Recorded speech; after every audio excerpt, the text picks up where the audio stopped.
Good morning, drummers. My name is Jared O'Leary, and I'm going to be practicing today. I've been playing for over 20 years, but I still got plenty of stuff to work on.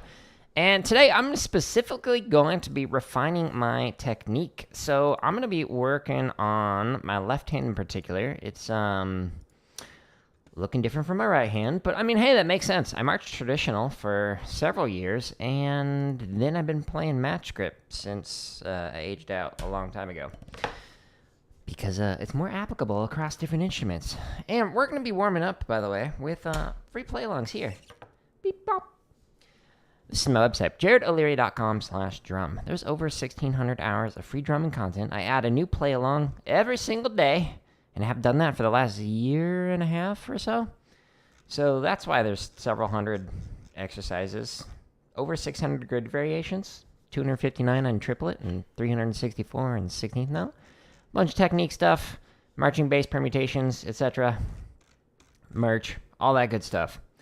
And if you want to see what kind of sticks and whatnot that I'm using, if you actually go to /gear or up here to gear I use, you can actually just click on percussion and you can find all of that. So these are the books that I recommend, some of the pads that I'm using, the sticks I'm using, etc. So that's where you can go to find out all that information. But we're going to warm up today, and I'm going to show you a warm-up that I mentioned on a stream earlier this week. And this one, I don't actually need a play-along for. We're going to use a metronome. Boop, boop, boop, boop, boop, boop, doo. All right, so we're going to start at 80, and this is going to look weird. Very weird. It's called praying mantis technique. So I mentioned it, on Monday or Tuesday, something like that. So the technique, it involves you playing wrist strokes, but you lift up your wrist and you try and get wrist strokes with your technique kind of like a T-Rex or a praying mantis, like this, okay? So this isolates out the muscles and it actually builds the strength that's used for taps. So I know this is weird, but it was taught to me by Murray Gussick and Dustin Schletzer, I think is his name, at Vanguard. So they know what they're talking about. Well, they were at Vanguard back when they were teaching this. So this technique, it's weird, and you do it for a few minutes, and then you go back to playing normally, and you have like nice, strong, beefy, well-fed taps. So that's what I'm going to do warm up today, so I can show you what that looks like. And so I'm going to do pyramid. And with pyramid, I don't need 16th notes.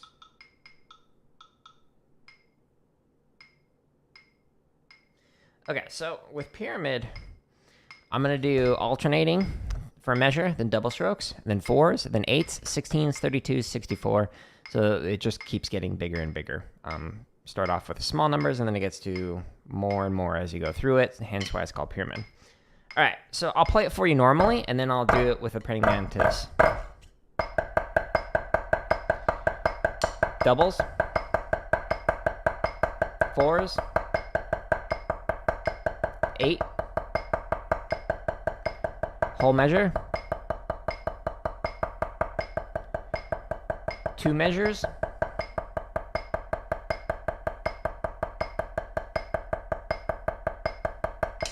Whoops. Now 4 measures.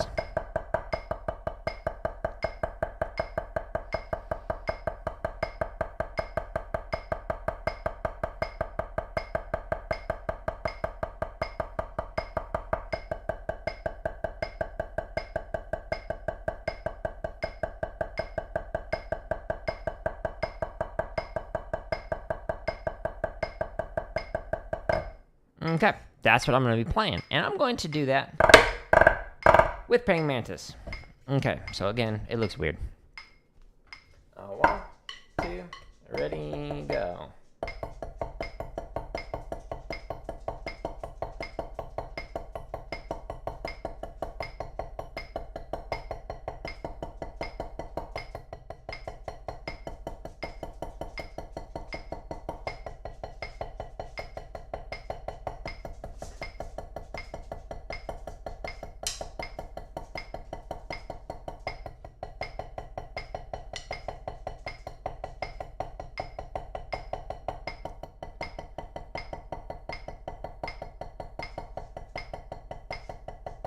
I think I'm on the 4 measure.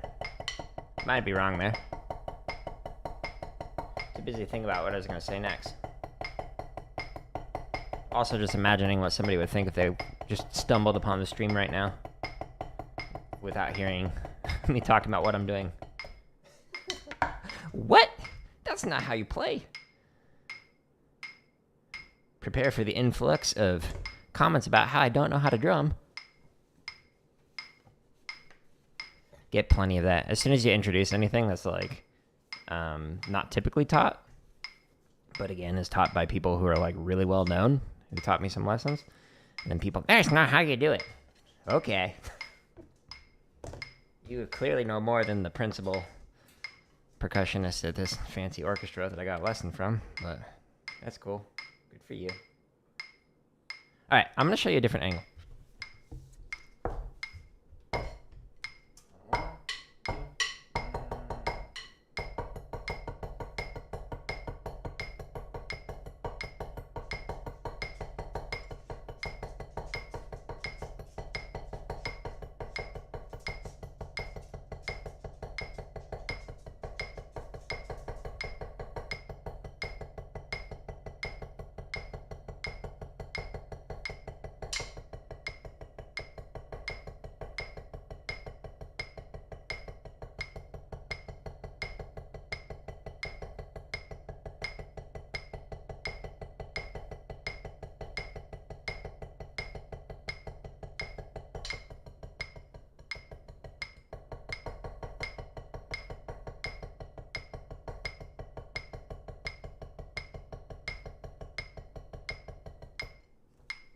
Yes, my left, like, it feels weird. Like, it's, like, my hands feel smooth, so my stick is, like, slipping and sliding, which is weird, because it's got, like, all sorts of...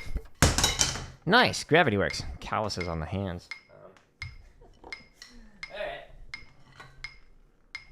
Alright. Let's beat her up. Let's go to 90. Beady-bop-a-dop. 1, 2...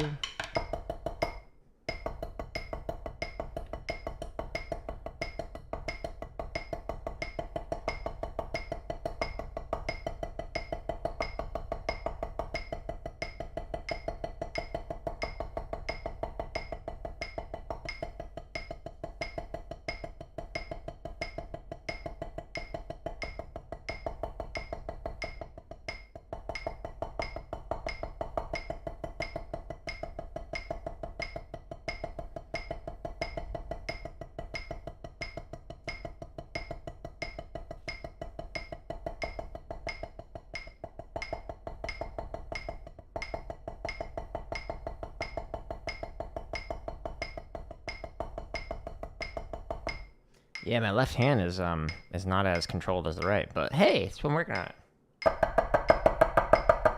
That feels so different already. I've only played through this a couple times.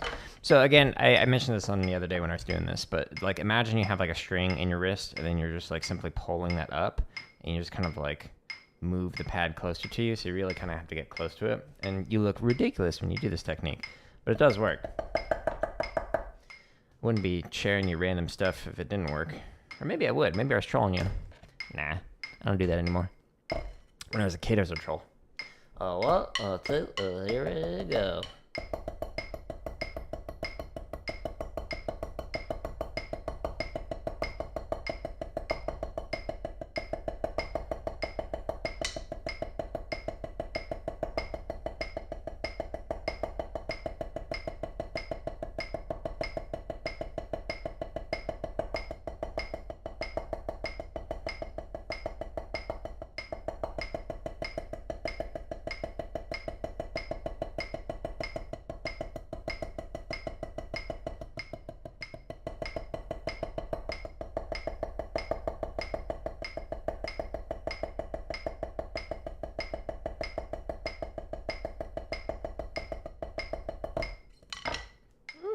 Let's go to 100, and then I'll stretch and massage, and then I'll play it faster, and then I'll show you what it looks like when you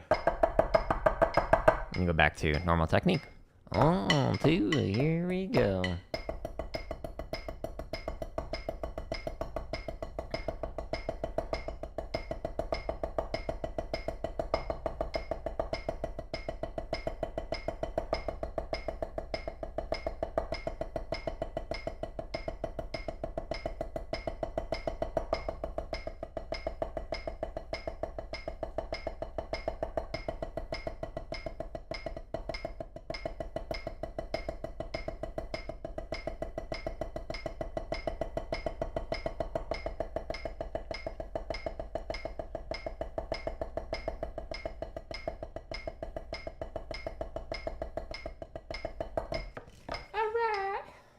Now I'm going to stretch and massage. So first thing I like to do is you hold your sticks in your palms, facing up like this. And then you pull in, you pull in. You end up with your palms facing up again, but it looks like this. Wonky. It's a good stretch, though. Yeah. Oh, yeah. Then we go back out. If you do traditional, hold it here at the end of the rotation. Then rotate the other direction. Hold it there at the end of the rotation. Obviously, in your left hand, the traditional rotary hand. But I don't do that anymore, so I'm not going to stretch that. All right, now what I am going to stretch is the underside of the tendons. Oh, yeah, that feels good. Right along here. You could do it one at a time like that. You could do it on your pad. You could do it on the wall. The lower you go, the deeper the stretch. Don't put all your weight into it. I'm going to do that one.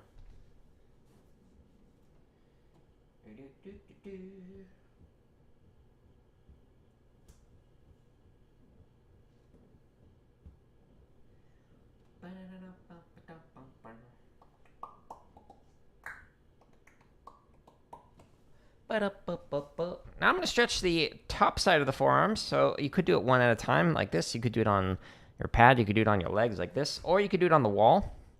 The higher you go, the deeper the stretch. I'm just checking something real quick because YouTube was crashing on me. Cool. Looks like it's working. Good. Hey, it's me. Two of me. Double the pleasure, double the fun. Doublemint gum? Is that what that's from? All right, so I'm going to stretch up here. Don't put all your weight into it. Higher you go, deeper.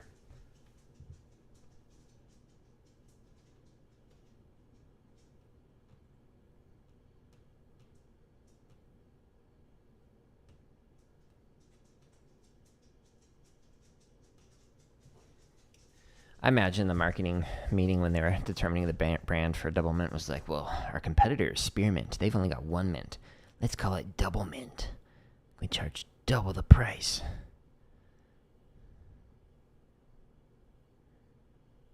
And they all did like the greedy money hands thing that rich people do. I'm just kidding. I don't have a problem with rich people. As long as, they use their money to help better the world in some way. You can make a lot of money. That's okay. I know some people like that.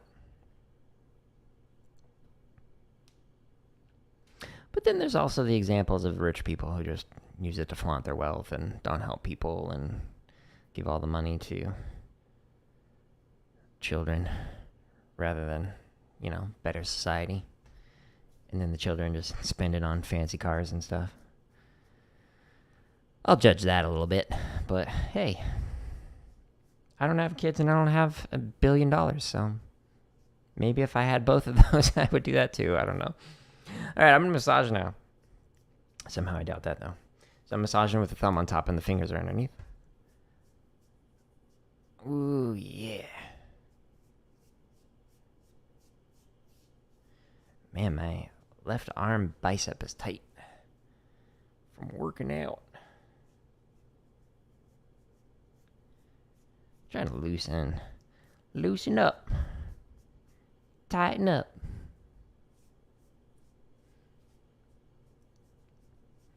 I love that Minnie loves looking out her 2-story doggo bed, sitting on top of it, just looking out the window.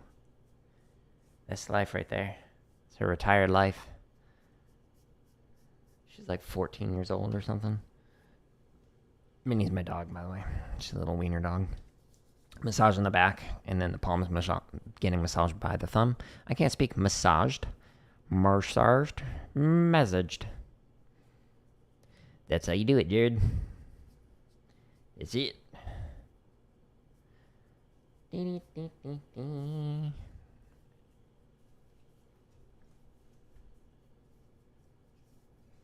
Now I'm going to massage the fingertips from base to tip a couple of times each. Starting with the right hand today. Whoa, switching things up. Oh my, Minnie. Getting wacky in here. She's got like one leg kind of hanging off the doggo bed. Don't you fall. Loud noises. Thank you, Matt, for the like. On Facebook. I am live streaming on multiple platforms, by the way, so sometimes I'll talk to people who aren't in your chat. Where are they at? You know, somewhere else. Or they're not there at all. Woo, spooky. It's a ghost chat. All right. Now that we've massaged, now let's get back to the wonky technique. So we're going to do the praying mantis, or you could call it the T-Rex, or whatever you want to call it. Again, if anyone's just joining me, this technique was taught to me by Murray Gussick, and it is a technique for building up your tap strength. So instead of playing 16th pyramid normally like this, we're going to use praying mantis technique. So you take your wrist, imagine you have a string, and you lift it up, and you kind of pull it in, and you look really goofy like a T-Rex or praying mantis, and you play through 16th note pyramid that way. And it's a fantastic way to build up your tap strength. 1, 2...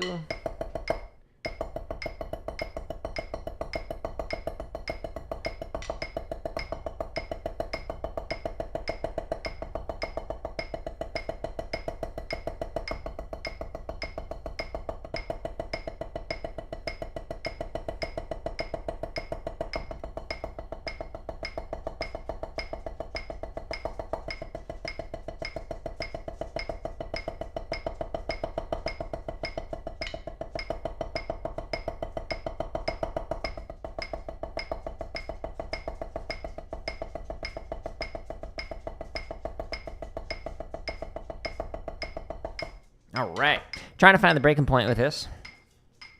110 might be it. 110 is pretty brisk for this technique. The rebound is difficult. Let's put it that way. All right, let me show you the other angle. 1, 2, 1, 2.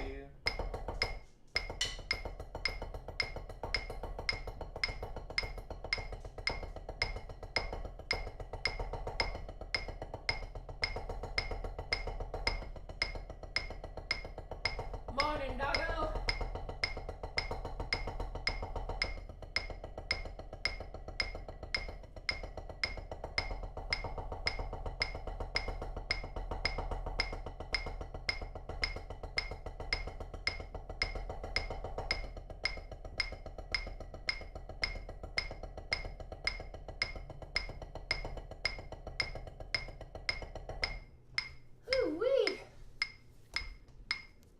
Well, let's attempt 115. I don't know how this will go. Stay tuned, folks. Oh, gotta get ready for it. Okay. 1, 2, 1, 2.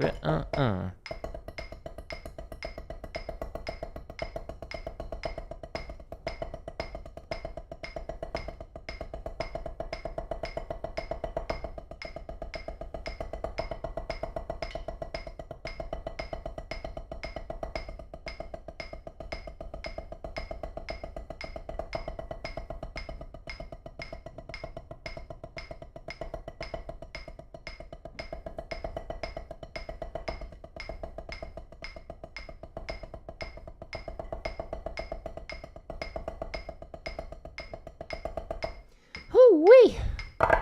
Left hand is like at that breaking point where it's like, no, stop it. Let's try it. 120. Especially with these heavy sticks.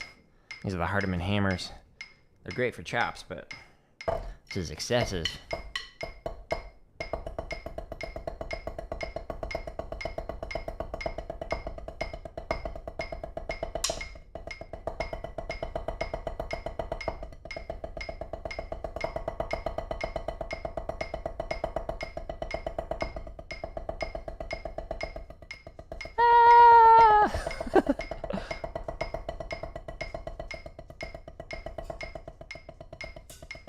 No!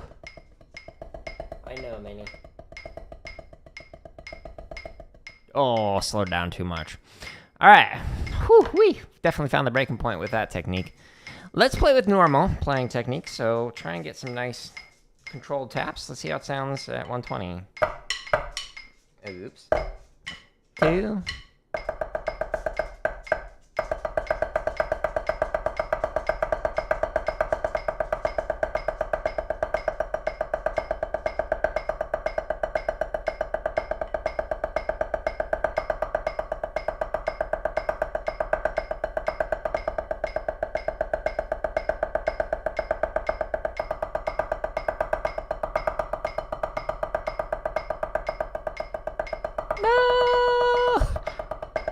Hands are tired.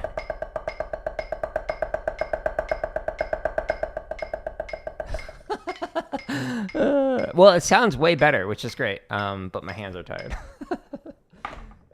Yeah, so that's a weird technique, but it totally works. Strengthen up those diddles and whatnot. Or not diddles, taps. Can't speak. All right. So today I wanted to refine some technique. So specifically, I'm going to take a look at my left hand because it's got that issue where, you know, you march traditional grip for several years and then you switch over to match and your left hand's not as good. I wonder why. So we're going to pull up loud car. This one. So this is a stream that I did the other day. I'm gonna mute it. I don't need to hear two of me. One is quite plenty. Okay, so I'm gonna pull up this. And, okay, I'm talking about stuff, apparently. Still talking about stuff. Very long-winded, I guess. Still talking about stuff.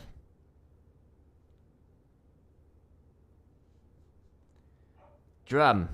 Drum, Jared, drum.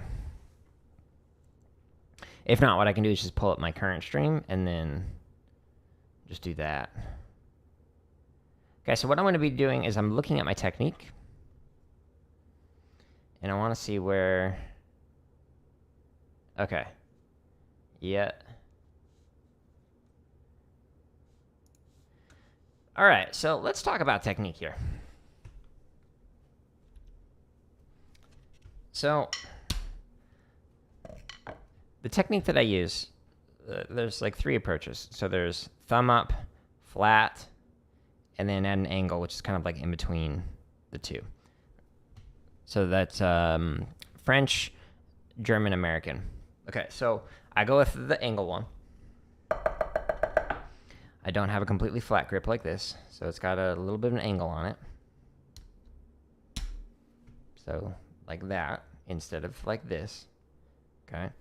But instead of having a pure up and down motion with the wrist, I had a timpani professor who talked about technique where he initially had you start off, I think this is called the hanger technique.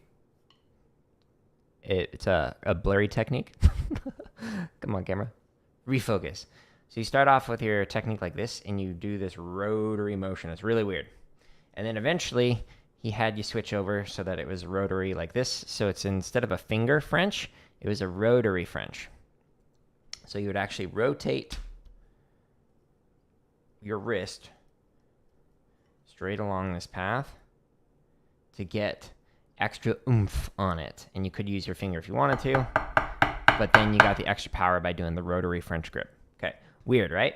Why am I telling you that? Well, so what I ended up doing is, as I was refining my technique, I realized that instead of doing a pure downward motion with the wrist, if you add in a slight rotation to it, so instead of going down this way, you go down at an angle. It adds a little bit of rotation, and it gives you a little bit more power, a little bit more speed. A little bit. Let's say 5%, just kind of an arbitrary number. That 5% like actually does pay off over time in terms of the power, the speed, etc. So my technique that I've used is not just pure straight up and down, but it's got a little bit of this rotation with that up and down motion, and my wrist is bending when I do this. So it's not rotary like this, it's not pure up and down like this, it is a combo. So you'll see this part of the wrist go up while this part of the wrist goes down. Okay?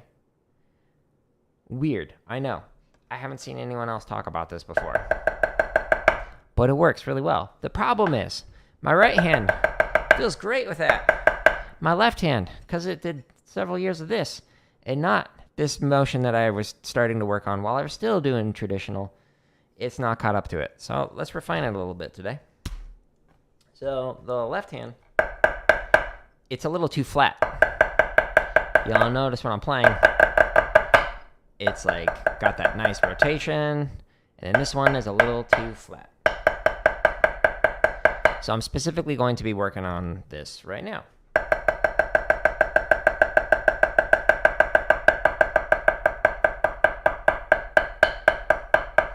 One of the problems also is that my ring, because, you know, married, makes a click when I do the rotation. You can sort of hear it. I don't know if the mic is picking it up, but that's also one of the reasons why it's kind of like a little bit different. It's because I'm trying to avoid that click. But that gives me a different technique, and that's not good.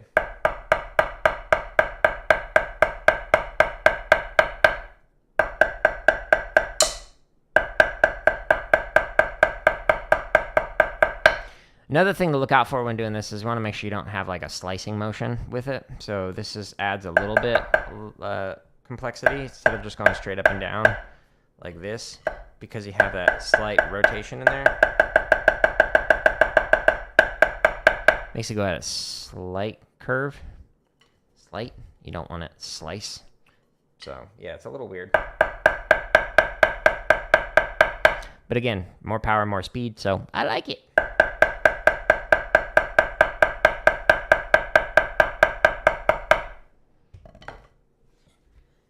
And the nice thing is, if you don't like it, you can use a different technique. There are many. I've been taught a lot more than this.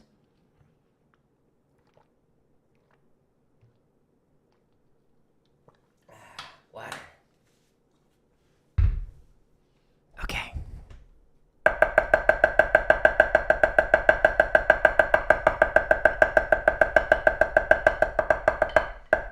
Yeah, so I'm trying to get that wrist bend here. Trying to make it go that way.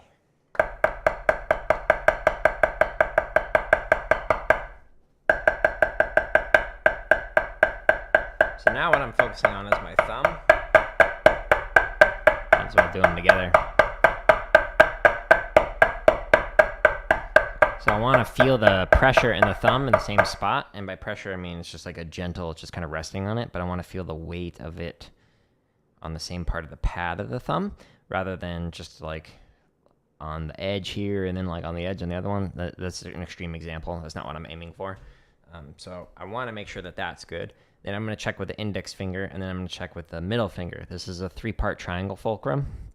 I learned this from Glenn Crosby, who is a beast of a percussionist, instructor, etc. Dude is phenomenal. So the triangle hold is all about a nice relaxed grip, so you don't want to have the white knuckles like this. If you like death grip it, like, that's bad.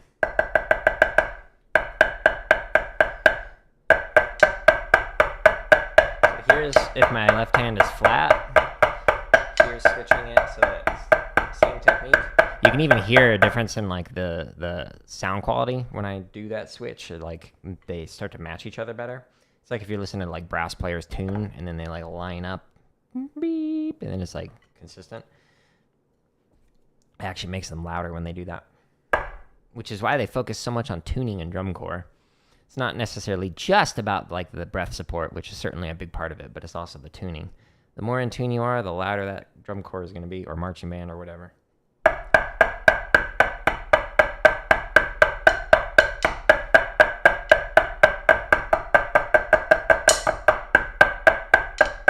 Again, I'm just taking a look at my hands. They're nice and blurry for you. Want to make sure they're the same.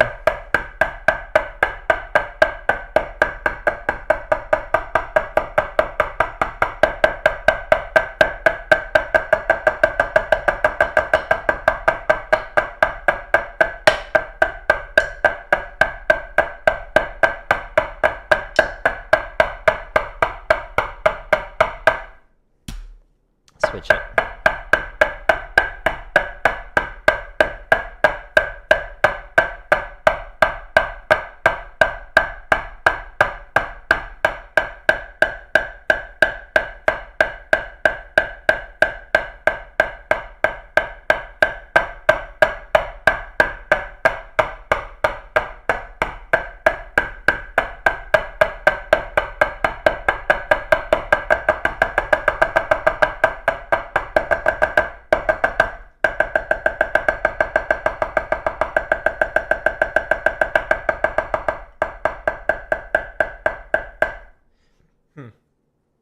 Yeah. Okay, now the ultimate test is actually doing it with at least 2 heights. So accent taps as an example, being 2 different heights.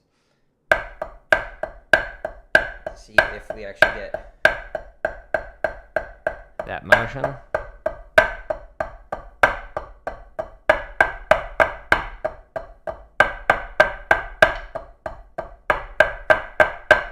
So I'm doing this one because this gives me 4 big ones. The last one ends, the 5th one ends with a downstroke, and then it's got some taps. So that way it works on accents, taps, and accent taps, alternating kind of between the 2.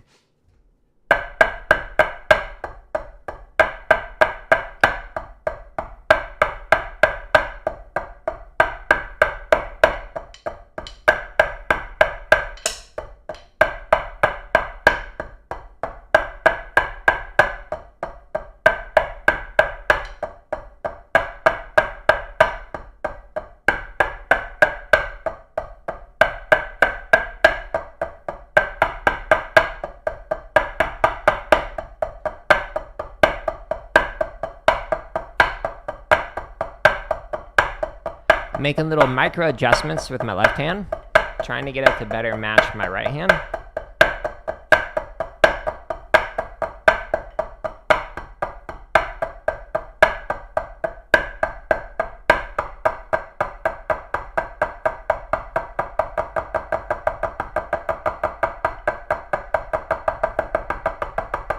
See, it wants to creep back over to, here, let me show you. So when I'm doing, when I'm doing this, like if it's going slow, it's got that nice wrist motion that I'm going for, slight rotation, and then as I get faster, it starts to creep over to a flat on the left.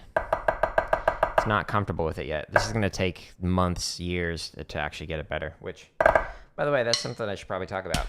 So whenever you're working on technique and you're trying to refine something where you've had maybe years of like a bad habit, it's going to take months, if not years, to actually like focus on it and to improve it over time before it becomes a new, good habit, ideally speaking.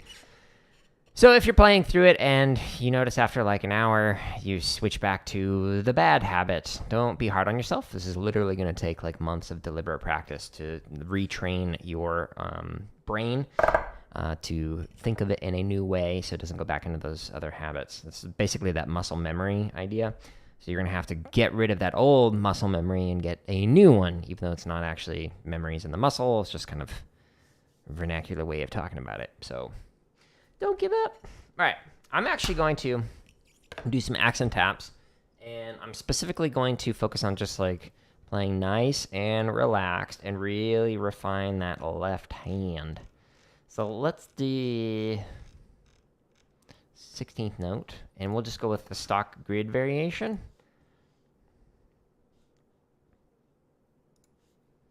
And unmute it. And we'll actually go, in the timestamps, you can jump to a BPM.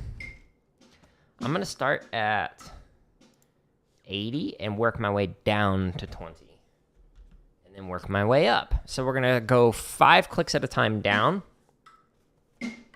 and then 1 click up.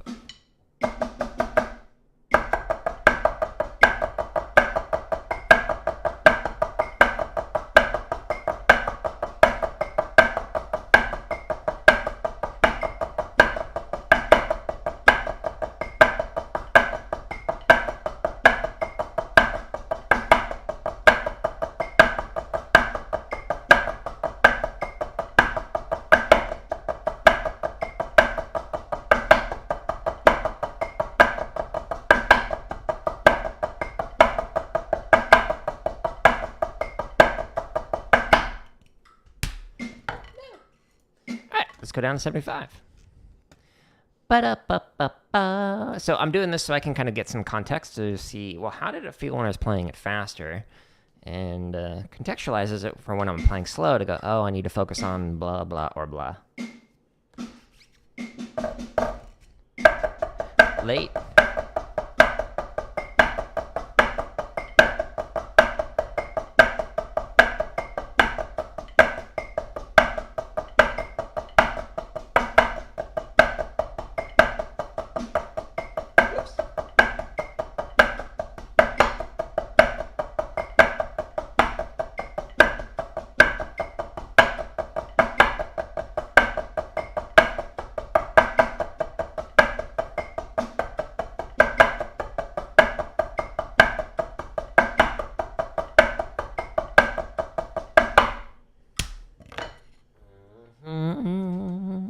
to 70. Do-do-do-do-do-do.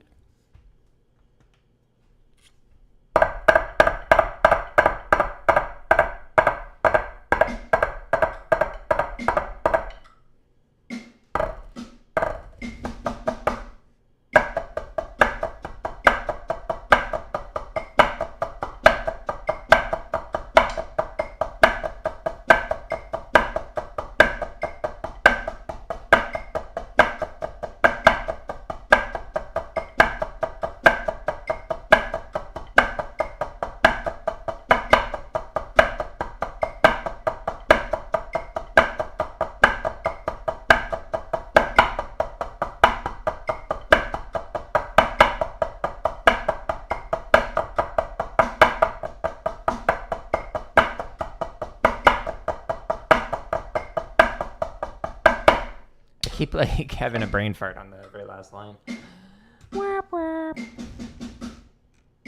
65.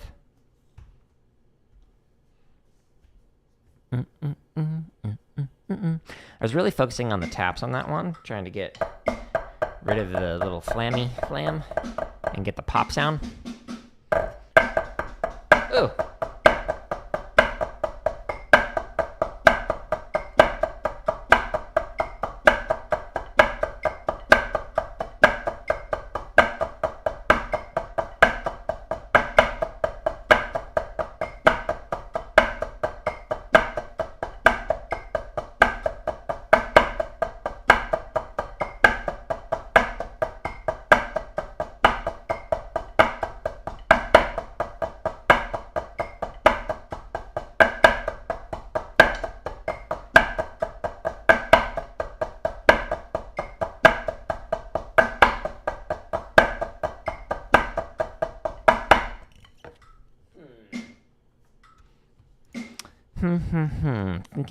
Thinking. Let's try 60.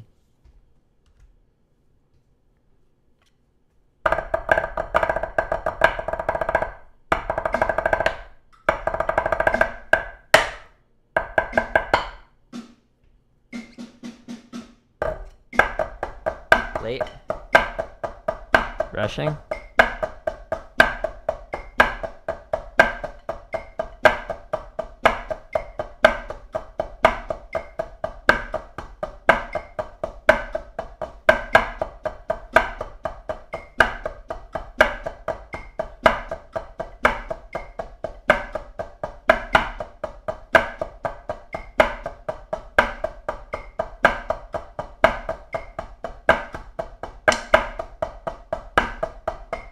You got a center snare. Nice. That's awesome.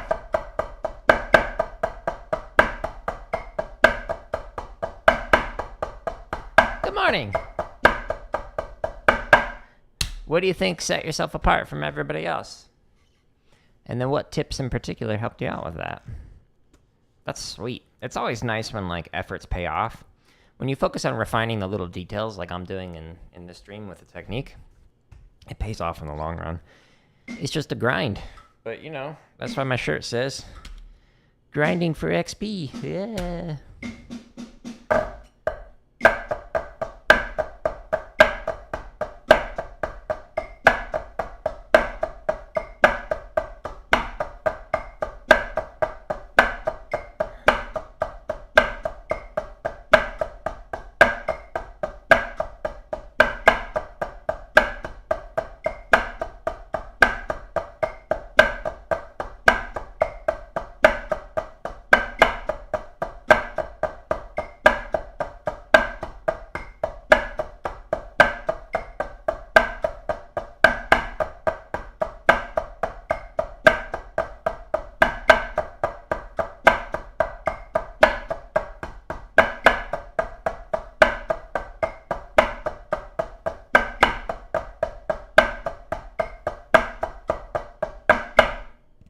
Nice. Stop. All right, let's go to 50. We're going all the way down to 20, folks. Refining. Big stretch.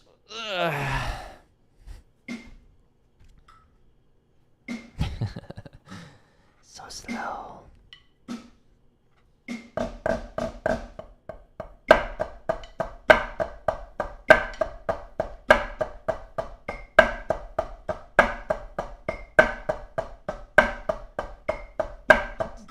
right, so you like your technique and your mindset. Yeah, the mindset's a big one. Especially because usually the center is the leader, like the section leader, and that's a big one. One year, I was teaching high school, and there were two students who were both very good, and one was slightly better with hands, and the other was much better at leading, and we went with them because the rationale was the person who was slightly better with playing but was like way worse at leading the group was not going to be able to lead the group when the instructors were not there. So all the instructors, we had tenor, bass, snare, pit, director, assistant director, and myself all unanimously voted for the person who was the better leader, even though their hands were not as great, but were still great. It's really about that leadership approach, especially because of sectionals and stuff where the instructors can't be there. Like, you need somebody who's willing to have like a good mindset, a growth mindset, where it's like, hey, you're not great now. You can get good if you do these things, etc. It really pays off. So that's fantastic. I'm really happy for you. I remember what that was like, what that felt like. It was finally like, hey, my efforts are paying off and getting recognized. Back to practicing.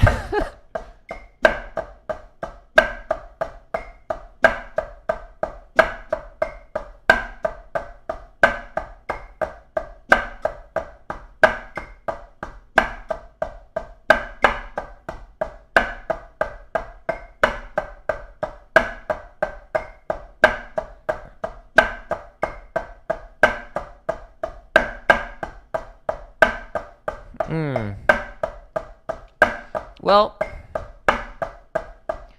there are many ways that you can learn how to do that. Oops. Yeah, you will. Think about what works for you, what you would do differently, what like didn't work, because there's going to be teachers, instructors who are good, and teachers that you go, well, I'm never going to do that. Man, talking's messing me up. But if you can, I'd recommend watching rehearsals for other more professional level groups. So if you go to like DCI, WGI, collegiate rehearsals, even if you can find some online, like sometimes a snare tech will like hold their like phone and they'll kind of walk around and like talk about how they approach things. And so if you see different approaches, what works well and what you would do differently, then you can kind of apply that to your own approach. So my teaching style is originally was based off of just observing other people who were good at it and who were bad at it. And then it became much more research based. So like when I went to school and, oh, this works better for this group, this does not work better, etc. So yeah, many ways that you can learn how to do it. And experiment and get feedback. Ask the group, hey, what do you look for in a leader? How can I help you? Take the ego out of it.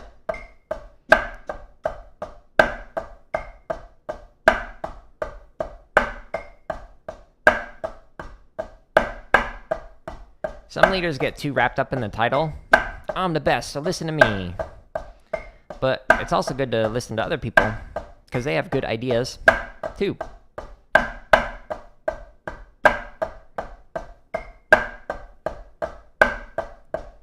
And remember, not everyone's there to become the best in the world. Some people are just there to have fun.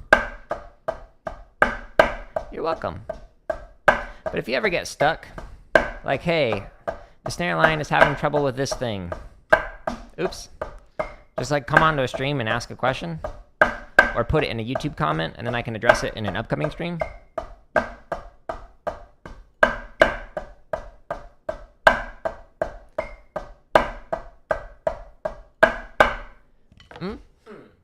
We're almost getting down to 20.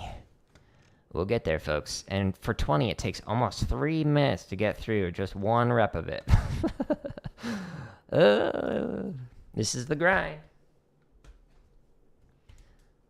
Gotta love the grind. If you don't love the grind, you'll just be average.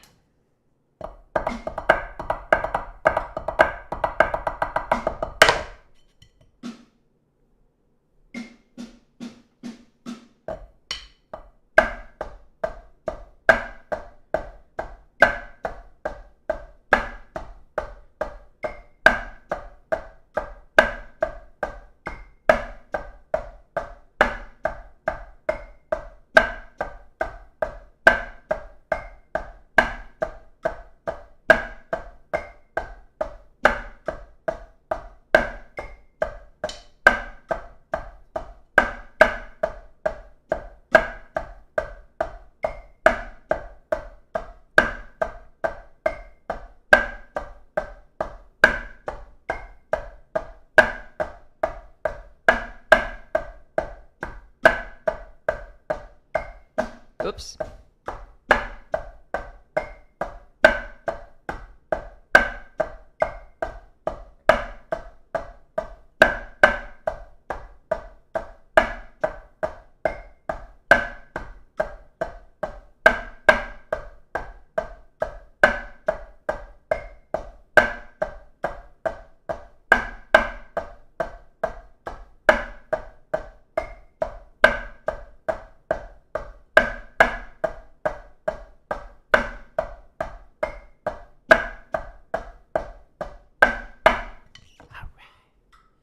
We're going to get right to 20, and then I'm going to chop out.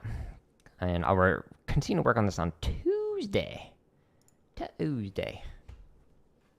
Specifically going 20 to 21 to 22. We're just going to slowly refine that left hand. Get it to try and match the right hand.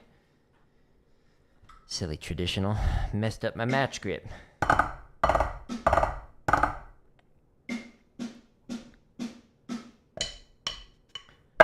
Oh my, early.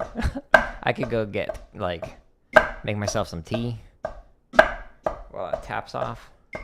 Still wouldn't be done.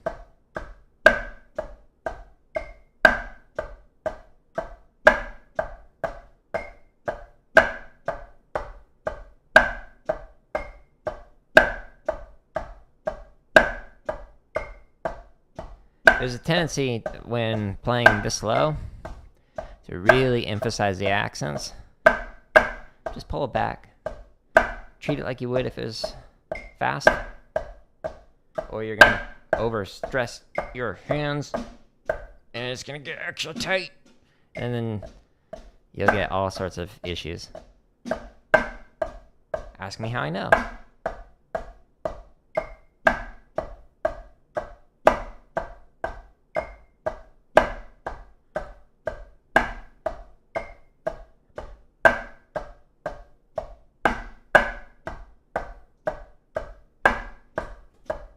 It's the wife. It's his wife. Or maybe it's not. No, it's the wife.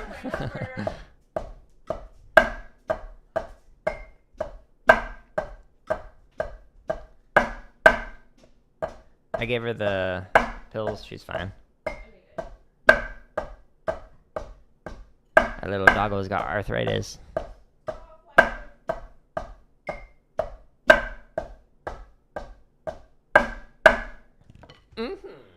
Go down to 25. So take like 2.5 minutes to go through. And then 20. This is the most exciting stream in the world.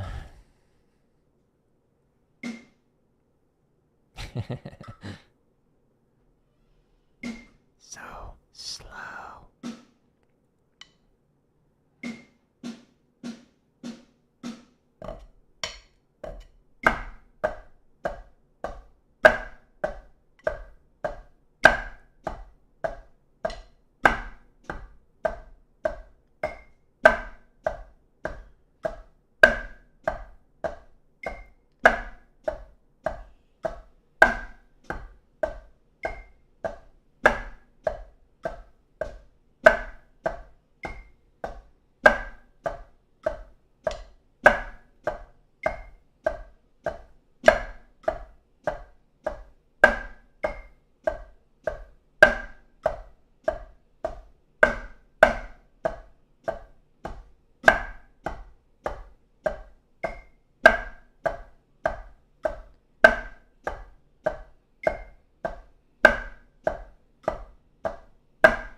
taps are a little inconsistent.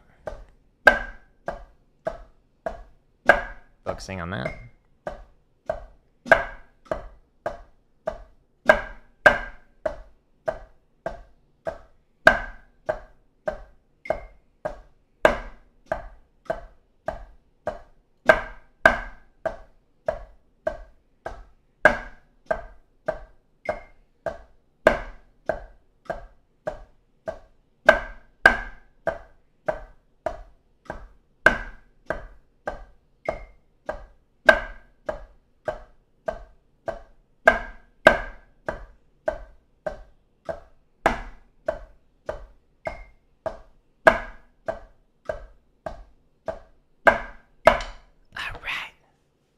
Last rep at 20. Let's just go all the way to here. Whoop. And then I'm going to chop out. Whatever I'm going to play is going to feel like 50% faster. Just because this is so slow. You're not going to start? Fine. There we go. Good, YouTube. So proud of you. Why is my hand itchy?